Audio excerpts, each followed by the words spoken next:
और कांग्रेस में और उनके सहयोगी दलों में इंडी गठबंधन में फिर से एक उन्होंने शरारत शुरू की है, और वह शरारत शुरू की है विकास बनाम बुर्के का। क्या इनको फर्जी पोलिंग करने का अधिकार दिया जाना चाहिए?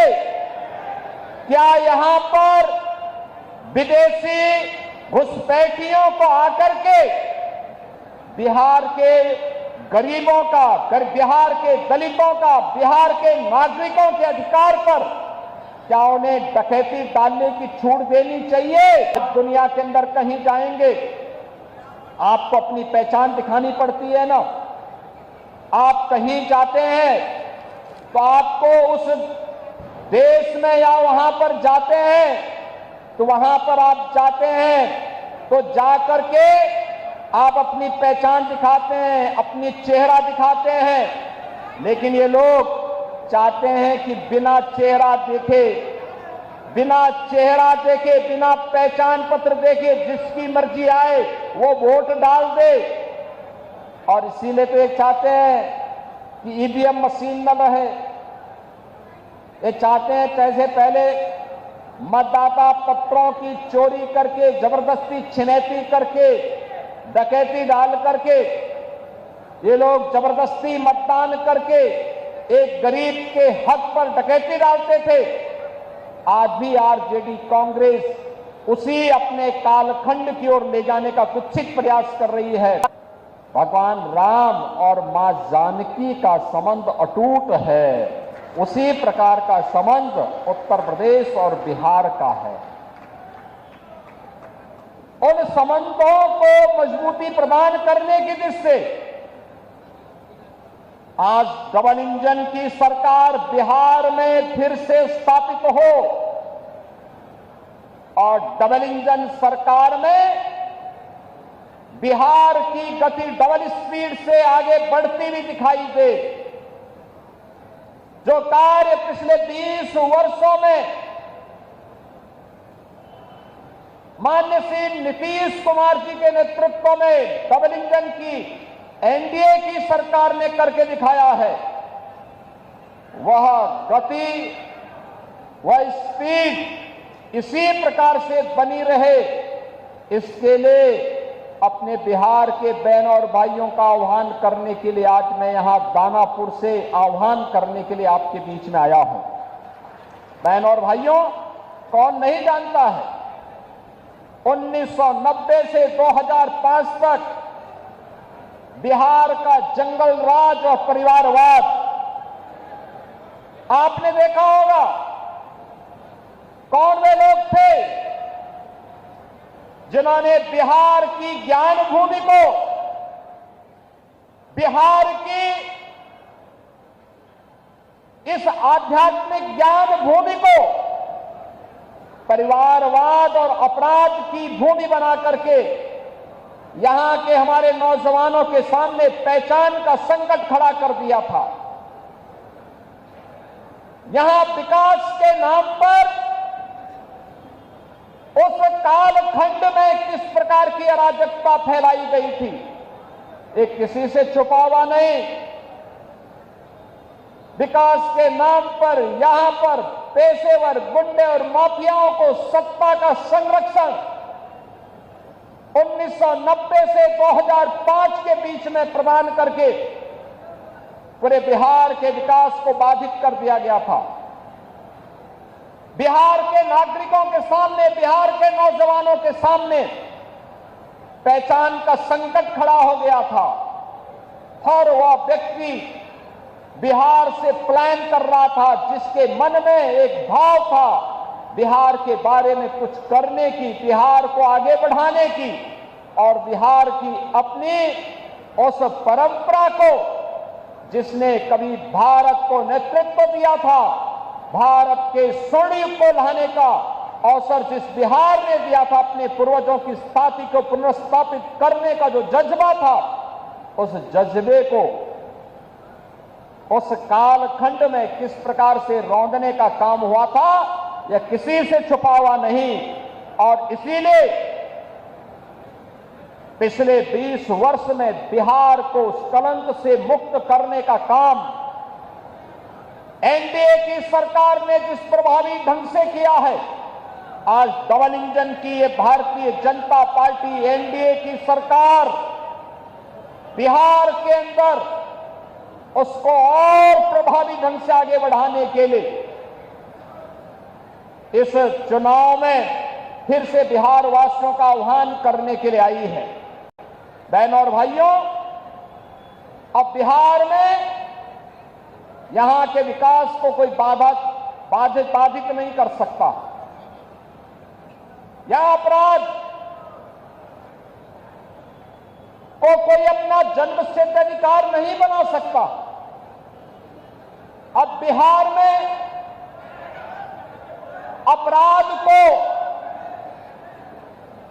अपनी बपौती बना करके अपहरण का उद्योग चलाने का दुस्साहस नहीं कर सकता।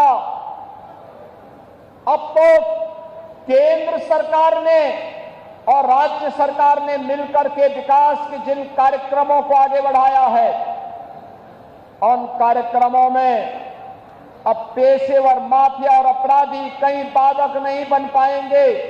इस दृष्टि से आज एनडीए की सरकार ने बिहार के अंदर भी प्रभावी भूमिका के साथ कार्य करना प्रारंभ किया है। आज बिहार का नौजवान जब बिहार से बाहर जाता है, हर क्षेत्र में अपनी एक पहचान बना के दिखाता है। वह जिस भी क्षेत्र में गया, लेकिन कुछ लोगों ने 1990 से लेकर 2005 तक बिहार के नौजवानों की प्रतिभा को कुंद करने का काम किया था। बिहार के सामने पहचान का संकट खड़ा किया था और बिहार इसकी दंश को लंबे समय तक झेलने के लिए मजबूर हुआ था। एक से एक बड़े घोटाले यहां पर हुए थे। जो पैसा यहां के विकास में खर्च होता, नौजवानों के रोजगार पे खर्च होता, बाढ़ जैसी समस्याओं का समाधान करने के लिए, दियरा के ब्रिजेज के निर्माण के लिए, अमृत योजना में जनता को नगरीय क्षेत्र में बुनियादी सुविधा देने के लिए, हर घर नल के माध्यम से शुद्ध पेयजल की आपूर्ति करने में खर्च होता, वह पैसा यहां पर चारा घोटाले जैसे महा घोटालों में खर्च होकर के बिहार के नागरिकों के सामने पहचान के संकट को खड़ा कर दिया गया था। अब वह पहचान का संकट एनडीए की सरकार ने बिहार से समाप्त किया है। आज बिहार का नौजवान हर एक क्षेत्र में अपनी पहचान के साथ आगे बढ़ रहा है। दिल्ली में प्रधानमंत्री मोदी जी के नेतृत्व में और बिहार में एनडीए के नेता और बिहार के मुख्यमंत्री नीतीश कुमार जी के नेतृत्व में आज बिहार विकास की नित नई ऊंचाइयों को प्राप्त कर रहा है। आज बिहार में विकास भी है, विरासत भी है। जो लोग कहते थे कि अयोध्या में राम मंदिर नहीं बन पाएगा, आज आप देख रहे होंगे जब बिहार का राम भक्त बिहार से जाता था नारा लगाते हुए, कहते हुए जाता था कि रामलला हम आएंगे, मंदिर वहीं बनाएंगे, तब एक कांग्रेस और आरजेडी के लोग कहते थे क्या ये संभव कर पाएंगे क्या?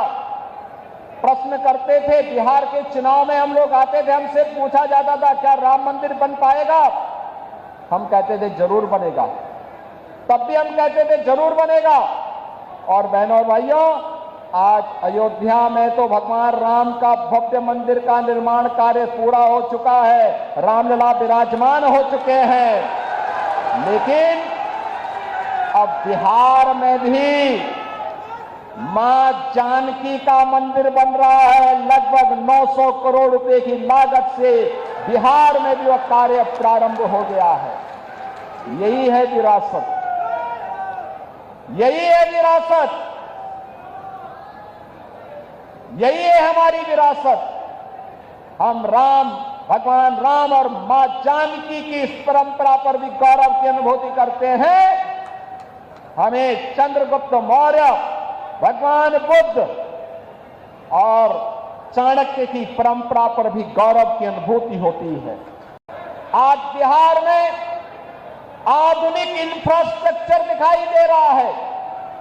अब बिहार में विकास की इस दौड़ में बिहार की इस नई प्रतिस्पर्धा को बाधित करने के लिए फिर से आरजेडी और कांग्रेस में और उनके सहयोगी दलों में इंडी गठबंधन में फिर से एक उन्होंने शरारत शुरू की है, और वह शरारत शुरू की है विकास बनाम बुरके का।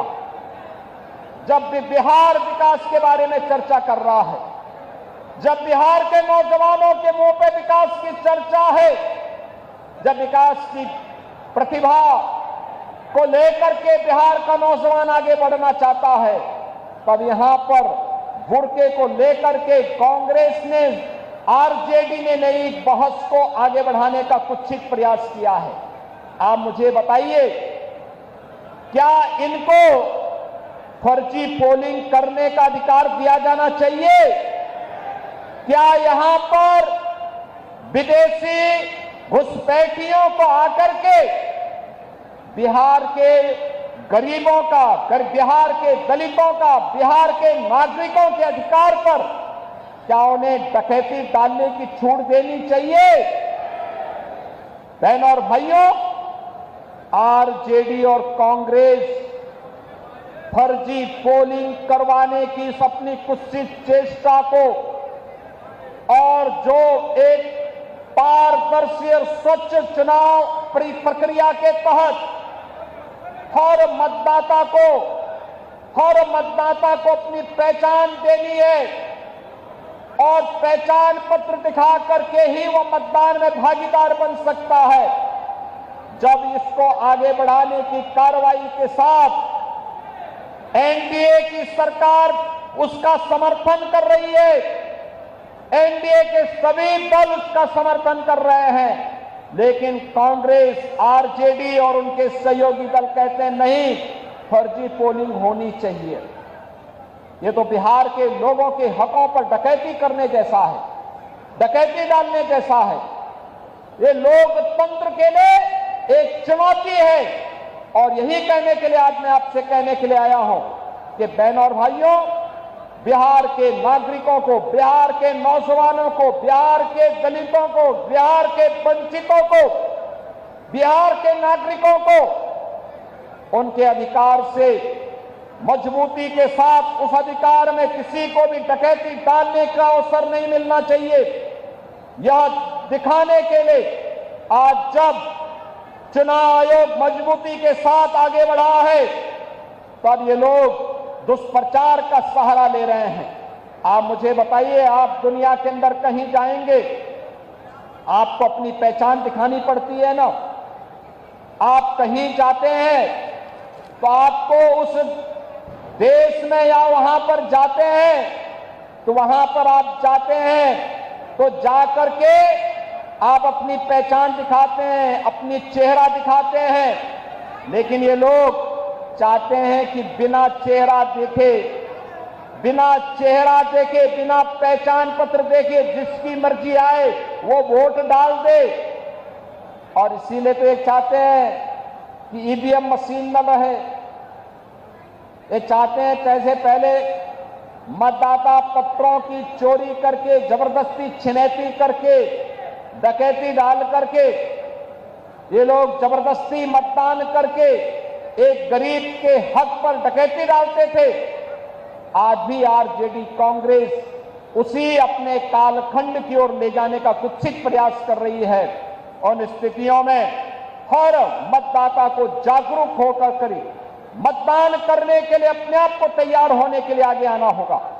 यह बिहार की वो भूमि है जब कांग्रेस ने लोकतंत्र के गले को घोंटने का काम किया था, तब यही बिहार उठ खड़ा हुआ था, यहां का नौजवान खड़ा हो गया था।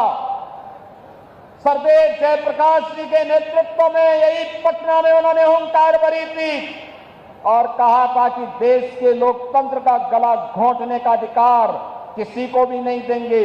लेकिन आज जो कांग्रेस लोकतंत्र का गला घोंटने का काम की थी, उसी कांग्रेस की झोली में आरजेडी ने अपने को गिरवी करके रख दिया है। ये जेपी के सपनों पर पानी फेरने का काम ये लोग कर रहे हैं। अपने लूट को बचाने के लिए, अपने भ्रष्टाचार पर पर्दा डालने के लिए ये लोग कांग्रेस की झोली में जाने का काम किए हैं।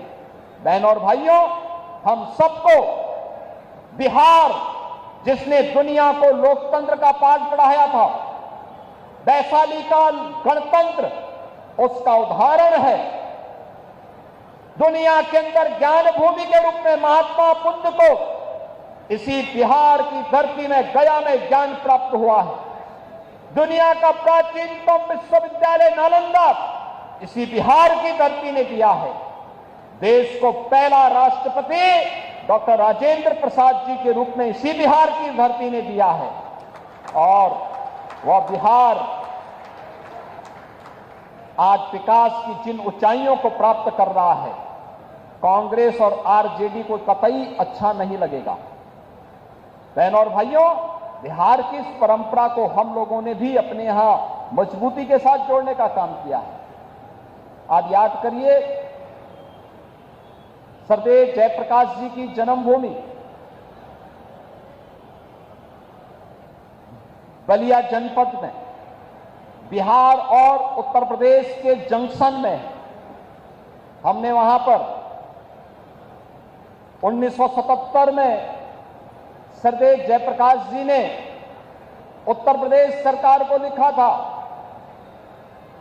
कि वहां के चिकित्सालय का नामकरण अगर हो सके तो उनकी धर्मपत्नी के नाम पर करवा देना।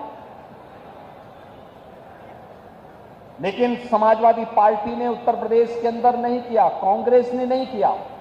लेकिन जब उत्तर प्रदेश में हमारी सरकार आई, उत्तर प्रदेश में डबल इंजन की भाजपा की सरकार आई, हमने सबसे पहला काम किया, जयप्रकाश जी की जन्मभूमि में बने हुए चिकित्सालय को भव्य स्वरूप देकर के उनकी धर्मपत्नी के नाम पर उस चिकित्सालय का नामकरण किया है। उनकी जन्मभूमि को बेहतरीन कनेक्टिविटी के साथ जोड़ा है। सरदेव जयप्रकाश जी का भव्य स्मारक बनाया है। हमें प्रयागराज की धरती पर पहला, यानी उत्तर प्रदेश का नेशनल लॉ यूनिवर्सिटी बनानी थी। लोगों ने कहा किस नाम से बनेगा? मैंने कहा देश के पहले राष्ट्रपति डॉक्टर राजेंद्र प्रसाद जी के नाम पर बनेगा।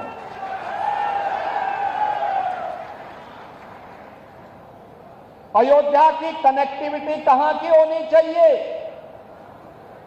हमने कहा पहली कनेक्टिविटी उत्तर प्रदेश की अयोध्या की सीतामढ़ी के लिए होनी चाहिए। और हम लोगों ने उसको राम जानकी मार्ग के रूप में, उसे 4 लेन के रूप में हम लोग उसको मजबूती के साथ आगे बढ़ाने का काम कर रहे हैं।